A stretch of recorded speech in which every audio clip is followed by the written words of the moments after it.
Hola, ¿qué tal? Buenas noches. Mi nombre es Víctor.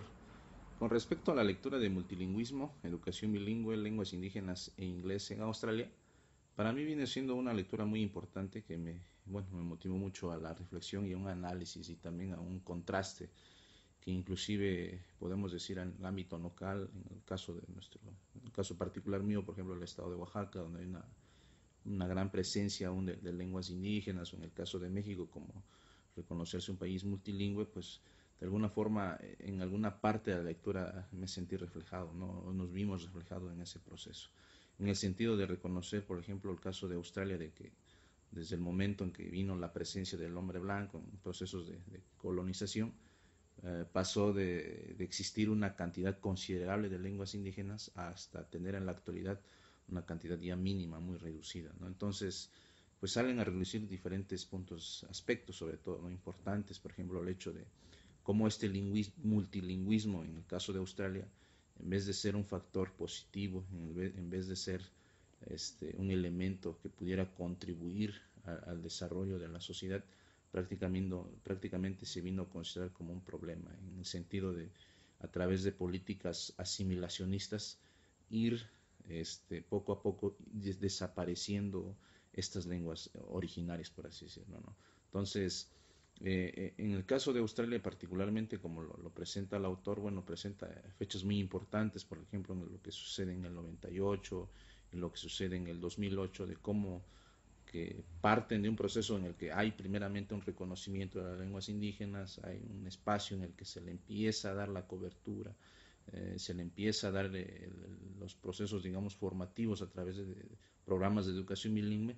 para al final de cuentas en el 2008 a través de un proceso de evaluación, eh, con los resultados que se obtienen, final de cuentas vienen a darle como que el cierre a estos programas bilingües, tratando de obtener a través de estos procesos de evaluación la excusa perfecta para decir que los programas de educación bilingüe realmente no eran funcionales para, en este caso, del contexto australiano. El autor presenta un amplio análisis sobre cómo giró, a final de cuentas, esta evaluación en el que se evalúan criterios muy marcados, ¿no? Y sobre todo a partir de un proceso evaluativo desde que de inmediato denota un enfoque muy punitivo, con herramientas muy, muy simples o muy unidireccionales, por así decirlo, porque pues, prácticamente no consideró las características y las especificidades de la población indígena para el caso de un proceso evaluativo como lo que se hizo en este caso de Australia, ¿no? Todo el trabajo que se vino reflejando en las escuelas o en los espacios de educación bilingüe, en el caso de Australia, pues final de cuentas la conclusión a la que llegan después de las evaluaciones, pues básicamente viene a contribuir más el hecho de un mayor distanciamiento entre la población indígena y la no indígena, ¿no? El ampliar de manera más significativa los distanciamientos entre los procesos de formativo en los alumnos, una distancia más amplia de discriminación sobre todo.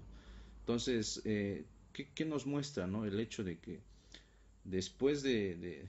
primero decir que se pretenda formar, reconocer las lenguas para, a final de cuentas,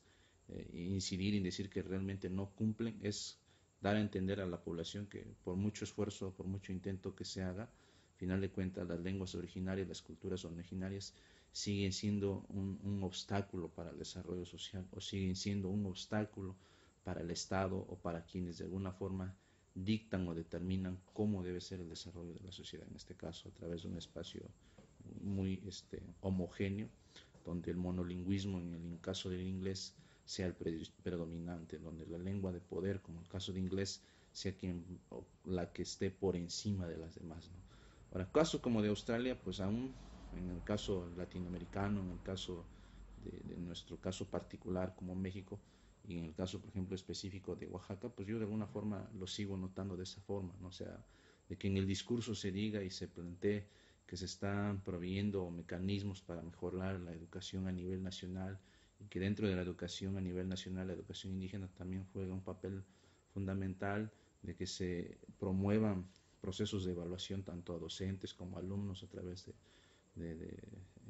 evaluaciones nacionales, pues no con ese hecho quiere decir que realmente se están proviendo los caminos adecuados para alcanzar una educación de calidad como la que se plantea, ¿no? Y en este caso, por ejemplo, donde hay una presencia notable de lenguas originales o de lenguas indígenas, la educación bilingüe debe ser un factor fundamental para contribuir en el desarrollo de las sociedades que en este caso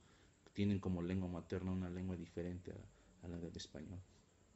El caso australiano es un caso muy importante y trascendental para su análisis, como yo lo vengo comentando, pues quiere decir que permite la comparación de lo que sucede en un contexto inmediato, por ejemplo en mi caso como profesor de educación bilingüe,